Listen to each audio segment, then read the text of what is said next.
This is the Between the Cracks podcast.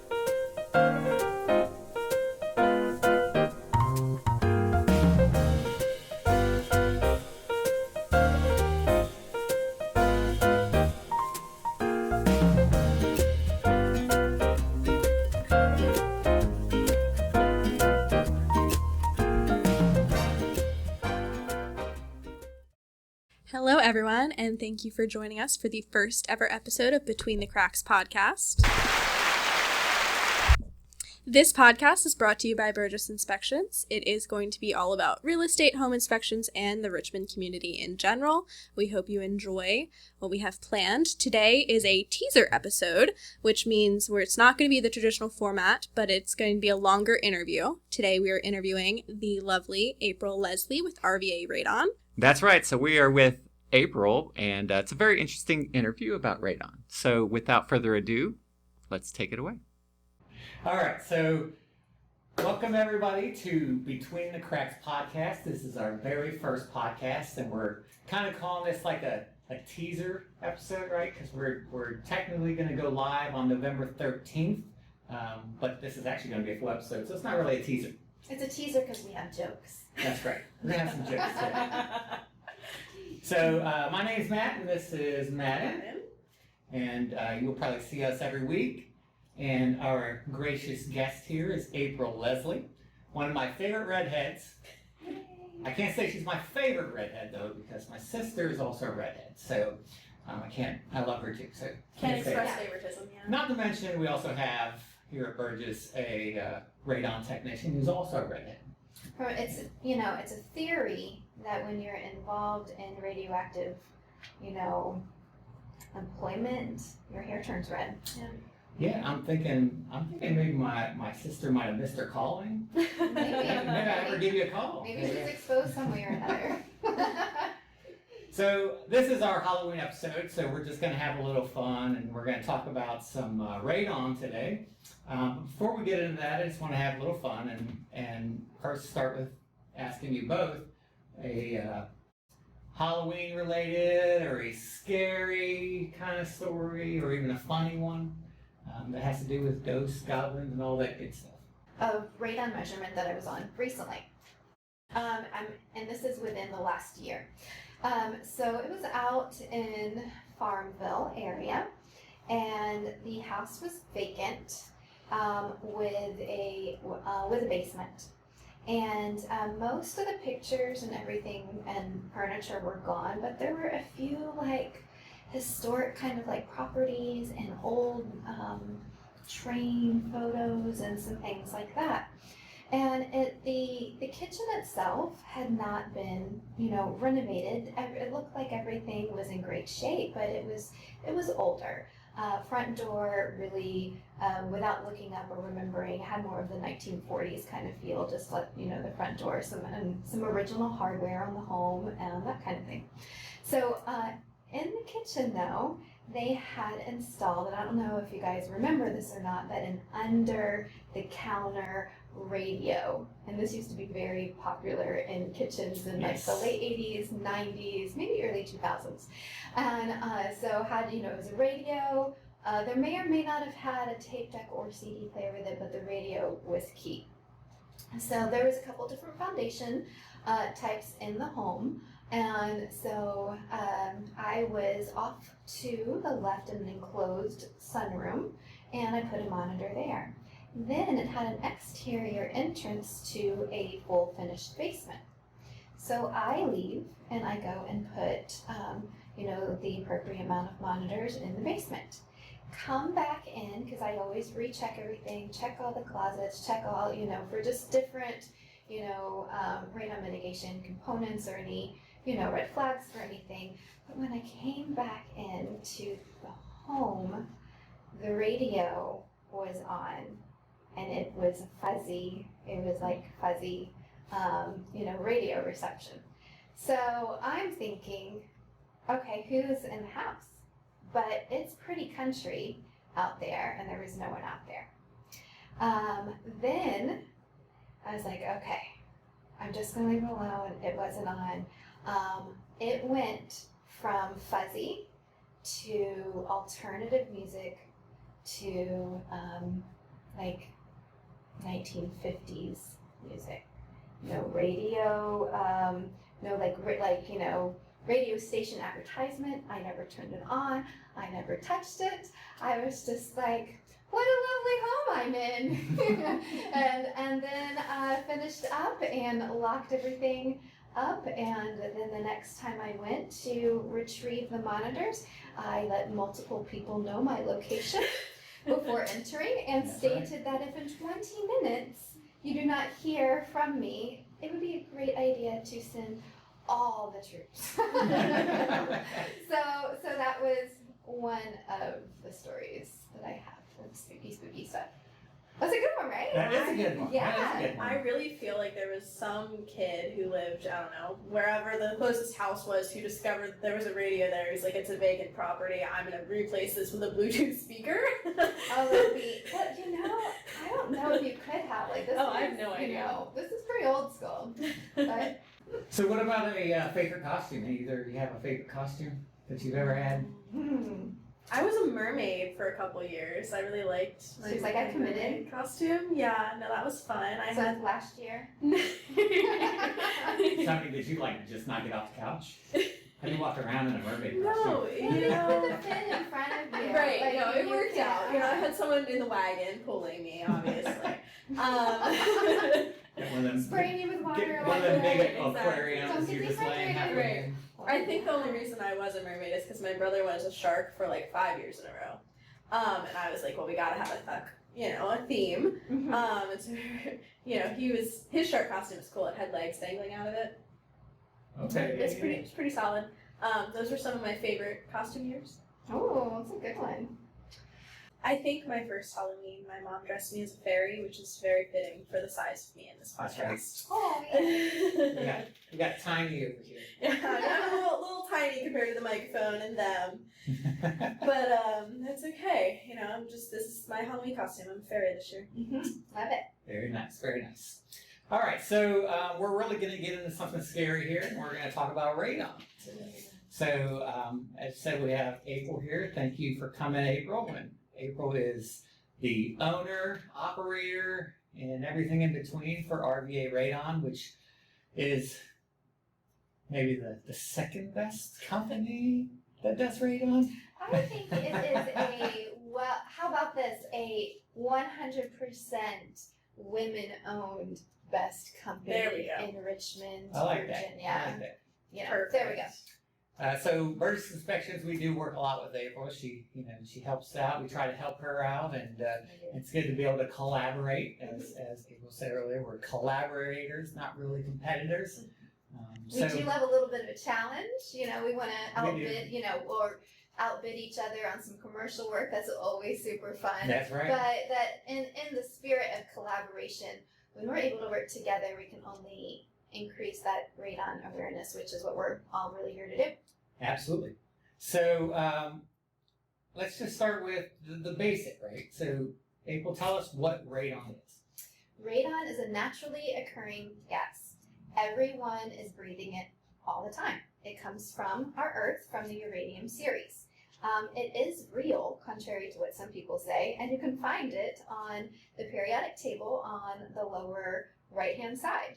Radon itself is not something that should send everybody running. What happens is that at elevated levels, though, it poses a health risk, which is what we want to bring awareness to. Because sometimes people get confused. They want to know if they have radon or they don't have radon. And the answer is always yes. As long as our Earth spins, we're going to have radon. Like I said, we're breathing it all the time. But since you can't see it, taste it, feel it, smell it, the only way to know how much is in your breathing space is to measure for it.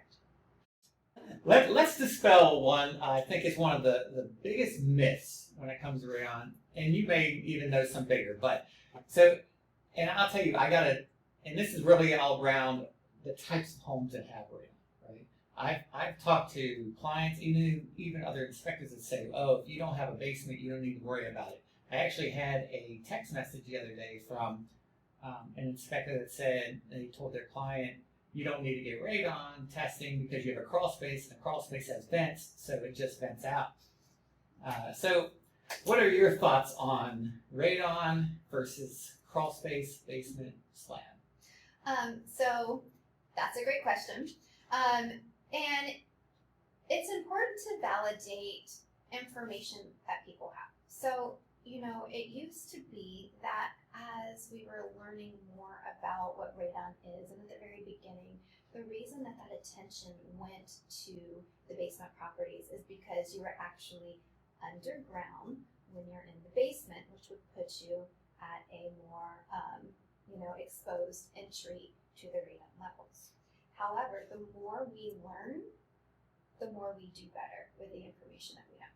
So as we have learned more, crawl spaces are a perfect avenue for radon to enter into the home, because when you think about it, when you're in a basement, you have the construction of a finished space, which is a barrier, a filter for radon to get in. When you're dealing with a crawl space, that finished space is not there, and you are only at, a really generous crawl space would be 4.5 to 5 feet, right? So that's a generous crawl space. So you are that much closer without the filtration and the foundation of a finished space. Secondary basement properties are not normally where you spend the majority of your time. So by the time that radon gas gets up to the first floor, where you quite often have a primary bedroom or the main living spaces or your kitchen and your eating, where you spend most of the time in your home, less the sleeping time, then you are at a more exposed level when it's a crawl space. You're only 5 feet away from that entry point rather than the whole length of the ceiling and finished space of the basement. Secondary, if we can get elevated levels of radon or just more radon from bringing in materials like granite and such into our home and other natural components, a slab condition is not efficient for radon exposure to be limited. It is all about that property and the avenues of airflow. So to give you an example, recently we did a radon test on a larger home that had we needed 5 monitors. So 2 in the basement, but one part of the basement was unfinished. So we put monitor on the second area above the unfinished area, along with some other foundation areas. The first floor above the unfinished basement and the first floor above the crawl space read higher than the lowest parts of the basement due to not being finished, conditioned space and more avenues of entry, because it's not just coming from right there at the ground, it's coming up out of the ground and being able to work its way in through the windows at ground level. Yeah. Matter of fact, we actually worked on a home together once where I believe that home was crawl space and slab. Oh my word! It had yes. a mitigation system in it, Mm-hmm. so it is already mitigated for high radon. Mm-hmm. And what that we had about 100. It had some spikes. And by the way, 4 is the actionable levels for a real estate transaction. Right. So, and as far as if you've not heard about radon and you're like, what is radon, and you're just kind of coming into it for the first time, radon is just measured in what's called picocuries per liter in the United States. So that's how we define the measurement. And 4 is what the EPA suggests is action level. The World Health Organization suggests 2.7. So during this measurement that Matt's talking about, we had multiple different foundations, multiple monitors on location, and one system that had been installed a few years prior. We had spikes at 131, which is too high. I mean, it's just too high to even be spiking. So we were able to help They must have direct. had uranium under there. Like, what are you guys building under here? But they were, it's important to say they were spikes. But the interesting thing with a spike is that you are of an understanding that the radon levels can reach here, even if you're not averaging at that level. The possibility of exposure at that intensity is available. And I was underneath that house doing a sewer scope that day. Yes, you were. So, Took one for the team there, that's Matt. right. That's right. All right.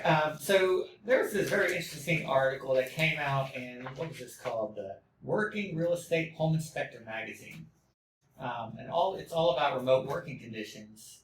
Actually, it's called Remote Working Conditions Can Increase Home Radon Exposure. So what I want to do is I highlighted some different excerpts from here. Just want to get your opinion and maybe an elaboration on whether you think they are accurate or not. First part is just that it said an ongoing research study from the University of Calgary reveals that people spent more of their year in their primary residence after the COVID pandemic onset, which caused them to experience a 19.2% increase in radon exposure. And then it says radon is the leading cause of lung cancer after smoking and is responsible for over 21,000 deaths per year in the United States. I think this part here, though, is just saying that because people aren't leaving the house to go to work, they're spending more time at home, and because in radon in the home, so now they're spending more time in their house with radon. So they're around it more now. Okay. Because when you're in a building, right, you're in a commercial building, they try to do more. Right. To And they're have aware, clean air. They're aware more as well of different regulations. Right. And so as far as that exposure, and it's not just the individuals that are working from home, because post-pandemic, we have realized all the many different things that we can do from home and be successful at that. And so as far as even our education, there has been an influx in homeschooling activities because we found that we can do that. And so it's not just our employed individuals that are getting these elevated exposures, it is also the children at the home who are receiving more exposure because they're there longer. And that brings to the next point, which is That's very the next- interesting. So the next I know quote. this is one that you wanted to talk about a little bit too. So it says in here, children have smaller lungs and faster breathing rates than adults, meaning they can inhale more radon gas. Children also have growing tissue and smaller bodies, which makes them more affected by the radioactive radon they breathe in their homes. The risk of lung cancer in children from exposure to radon may be almost twice as high as the risk to adults exposed to the same amount of radon. And that's coming from the CDC, Agency for Toxic Substances and Disease Registry. That's great information, and I love when you're able to incorporate the CDC, the CDC, the EPA, the World Health Organization. These are associations that we are now familiar with because of the pandemic, where a lot of people just maybe didn't even know so much about that. But when your lungs are in that new and developing stage, you are more prone to so many things.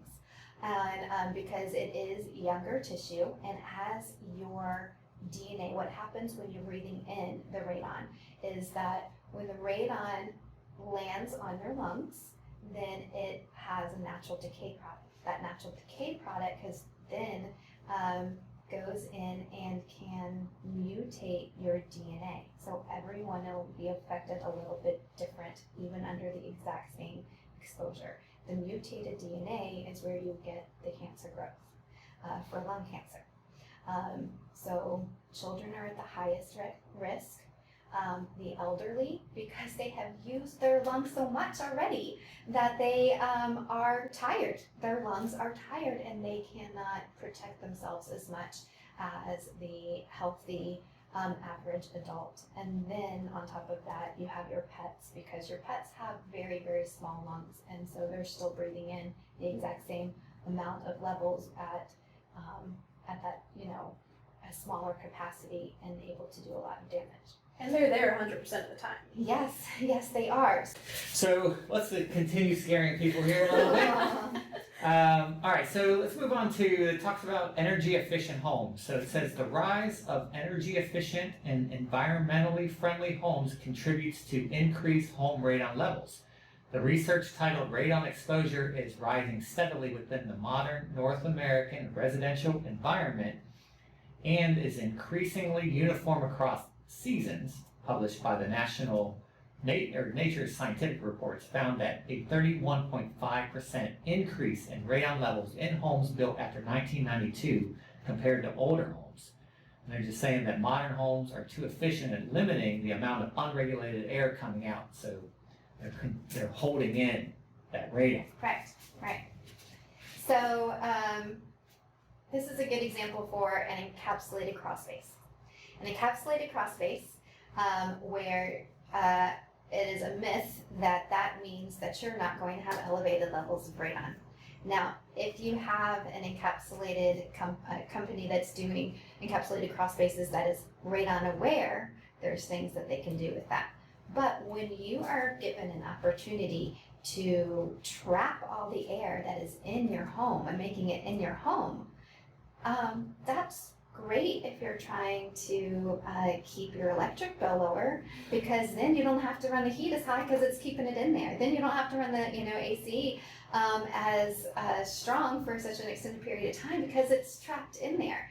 But guess what else is trapped in there? Your TVOCs, your elevated levels of radon, those kind of things. So if you have an environment where you have excellent encapsulation all over, then you are a good candidate for radon mitigation if you have those elevated levels. So it's important to say that even though there is an increase with the way our homes are being built or things that we're doing to make them more energy efficient, that doesn't mean that there's a less avenue of being able to remediate and free the breathing space of that elevated levels of radon. You don't have to choose between energy efficient homes and radon exposure. So next thing, it says the EPA recommends that homeowners test their homes for radon every 2 years. It is also recommended that homes be tested for radon after a major renovation, during alternate seasons if residents begin occupying a lower level of the home, like the basement, and after installing a radon mitigation system. Any Oh yeah, I got add-ons? good stuff. Yes, absolutely. Okay, so why do they say 2 years? 2 years, you're gonna remember. 2 years. 2 years. You can remember 2 years, right? Are you gonna remember as much 18 to 28 months? Not so much. You're like, that's a lot of numbers and I'm already tapping out, right? So 18 to 28 months plays into doing things in different seasons. For instance, right now, our weather is back and forth a little bit cooler. We still have some warm days, right? So if I was going to suggest someone to test at a different time, I would say test in February of 2025 or 2026, depending on which side of that you want to fall and depending on your radon levels, so that you have a good, cold, solid time where you're like, okay, it's cold, and I can count on it being cold. Why does that weather make a difference? Why do you want to do it in a different season? It is a gas that's coming from our soil, right? So different weather is going to make your soil either expand or contract. And that does not necessarily mean that as the soil contracts because it's cold and it shivers, gets smaller, contracts, it's going to open more areas of airflow. Well, that can be more areas of airflow that are an opportune condition for more radon to go into the house.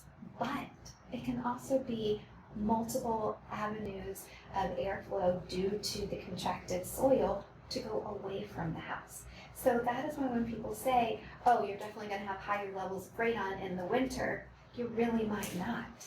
And vice versa with soil that has expanded due to heat or due to influx of rain, all of those things. It could be blocking off other avenues of the air that we're open to leave radon away from the house, and instead just has a direct route with that. So different seasons are important to see how your home is reacting, whereas your neighbor's house will be completely different reading than your home. 18 to 28 months, but if the only thing you're going to remember is 2 years, do it every 2 years. And by the way, too, so it does mention after a major renovation, that would include new construction homes. That's one I try to tell people a lot about, because when you're building a new home, you're disrupting the earth. And anytime that you disrupt that earth, it could potentially open up a new pocket, if you will, right, of radon. So good to check on those new constructions as well. All right, I think this is the last piece of this. So here are some notable radon stats. 1 in 15 homes in the United States have high radon levels. 21,000 in the United States die from radon-induced lung cancer every year. 230,000 people worldwide lose their life to radon-induced lung cancer every year. And radon exposure at the actionable level, and this is interesting, at the actionable level is equivalent to getting 200 chest x-rays per year or smoking 7 to 8 cigarettes per day.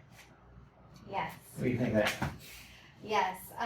So I have a little chart that I look at too, because not everyone can relate necessarily to just the equivalence of cigarettes smoke, because maybe that's not something they're as familiar with, but there's been other times where we've all needed x-rays for different things. So at 4 picocuries per liter, that's like smoking 7 or 8 cigarettes a day, or 200 chest x-rays a year. But it keeps going up at that 8 level, at that 10 level. So at 15 picocuries per liter, it equals 750 chest x-rays or 30 cigarettes a day. So the EPA recommends fix your home. Now, these are not, even though those things are above action level, they're not uncommon. And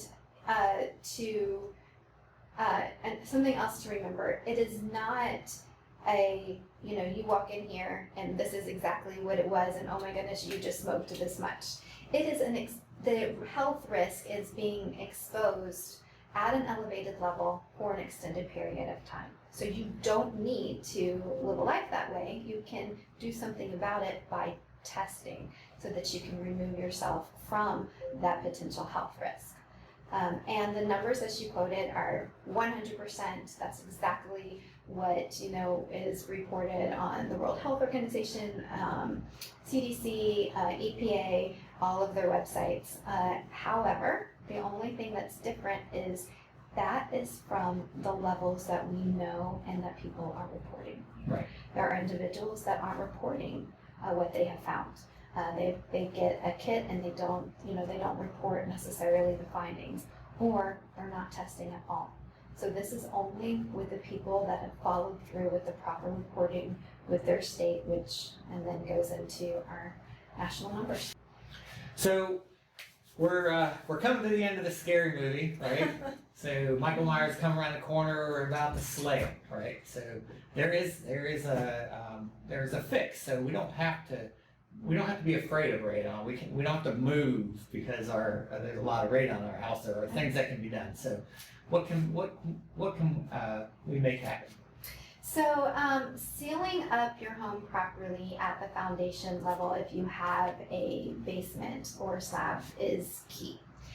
But the most common form of remediating that radon is with either a sub-slab depressurization system or a sub-crawl depressurization system, which is basically a radon mitigation system, which is some PVC piping put into the ground with a fan attached at an appropriate pressure, where you're able to pull out that radon gas before it has a chance to land in your breathing space. It's going to shoot it up above the roof line, not point it at your neighbors. We're going to be an appropriate level up here, whether you like them or not. But getting the key is removing that radon before it has a chance to land, because radon has the half-life of 3.8 days, so it begins to break down. It is our heaviest gas. So we don't want it in our home. So we're gonna wanna get in there and remove it beforehand. They are, it's available, it's effective, and affordable. So this is not a have to move kind of situation. If you're getting tested during real estate transaction, it's never anything that makes or breaks a real estate transaction if you're informed correctly. And we can help connect individuals with mitigation companies that can do this. Our advice is that you do follow-up testing after you remediate your breathing space. Not with a company that's installed, but to follow up so that you have that independent rating and can have it inspected so that you know that you're getting what's needed, and follow up with the testing every 18 to 28 months after That's that. right. Just because you have that system in there, you cannot assume that it's working correctly all Like the what time. we talked about, it had a system Yes. running and with peaks of 131. But that's the thing. There is a manometer on a mitigation system, which is like a YouTube reader that has a liquid inside. Looks like a thermometer, but it's in a U shape. That will show different levels of pressure. It will show if the fan is on, but it will not show you what the level of radon is and if that pressure being used is efficient in actually removing it from your breathing space. Just to throw a little shameless plug in there, if you want something that's going to give you a monitor on a regular basis, we do have devices that can do that as well. Yeah, absolutely. Long-term devices instead of just your short-term devices we use for real estate transactions and that sort of thing. So Yes, and with the devices that Matt's talking about, they are amazing. They're wonderful. Burgess has connections with that, so I recommend reaching out to them. But it also does not replace your professional testing, and the reason why is because as wonderful as they are, they're not being annually calibrated. So our advice is, when you have this long-term device that you're using to kind of give you that peace of mind, is to keep that device running when you're getting your professional testing done, and then you can compare those to see how accurate your long-term device is still doing, and then being able to just continue to use it until there's no longer accuracy with the professional testing. is there any final thoughts you'd like to leave everybody with? I think one point of interest is we are out there trying to raise awareness. We want to raise awareness, obviously, during a real estate transaction, because it's a common time as you're doing all sorts of inspections. But everybody isn't going to move every 2 years. And as one of the initial pieces of the article you were reading was talking about how individuals are spending more time at home. Raising awareness in your community, in your home. One of the things I say when people are like, who can I introduce you to? My solid answer was, if you know anybody that breathes air, that would be a great contact for me. So when you so when you learn this information, you get to be empowered by sharing it with the people in your community, your neighbors, because you're not going anywhere, because you live in this space. Your family that is in Texas, your family that is in Chicago, your family, all over, they need to know about this. So it's not just about raising awareness for the growth of our companies, it's about raising awareness in our community, because radon-related lung cancer is 100% preventable when you know about it before the risk of elevation. And you can't say that about cancers. So. Sure. If you can prevent it, let's prevent it. Yes, sir. Before we let you go, April, I need a couple of your jokes. I can't get through a day without thinking about one of them, so putting you on the spot. But Okay, all right. I need some jokes. All right. To lighten up the mood. Yes, there we go. All right. Yeah, we got to turn this around a little bit. Right. So, what would you call a street that a ghost lives on. I don't know, what would you call it? A dead end. But don't worry, if you have elevated levels of radon during a real estate transaction, this is not a dead end for you. Perfect. I know, Matt, you don't get to hear these very often. Whenever I'm in April, I get at least one. They're fabulous. Yes. So in order to not run into a dead end situation with elevated levels of radon, make sure you're testing with either Burgess inspections or RVA radon so that you can have appropriate information and contact to further resources. And if you would like to let us know if this was a good joke or not, you can email us at info@burgessinspects.com. If you want more jokes and even better ones, it's at rvaradon.com. This is true, but if you email us for Burgess Inspects, we will invite April back. Sounds great. Thank you very much. Yes, thank you so much for coming having me. on. This is so much fun. Thank you so much to April Leslie for coming and sharing her expertise on radon with all of us. It's very timely as it is Halloween, and radon is a scary topic. So we want to wish everyone a happy Halloween, and thank April for her just wealth of knowledge she was willing to share with us. Yes, absolutely. It was an amazing interview. Thank you, April. And just so you know, so we do have a special guest here with us today, right here, sitting right in between us. You probably didn't even see him. This here is Radon. Welcome, Radon. We're so happy you're here. Say hello, Radon. He's a little shy. He's a little shy. Doesn't say much. Doesn't smell much. Doesn't taste much. He's just there, in the background, for everything we've done today. Radon, would you like to tell a joke today? That was a good one. I like that one. Most of them aren't too good. And that's my favorite. Yep, that's worthy. So we want to thank you all for listening to our podcast, tuning in. We would like to remind you to like, follow, and share on all of our social media. And we hope you have a great Halloween. Happy Halloween. Thank you for listening to the Between the Cracks podcast.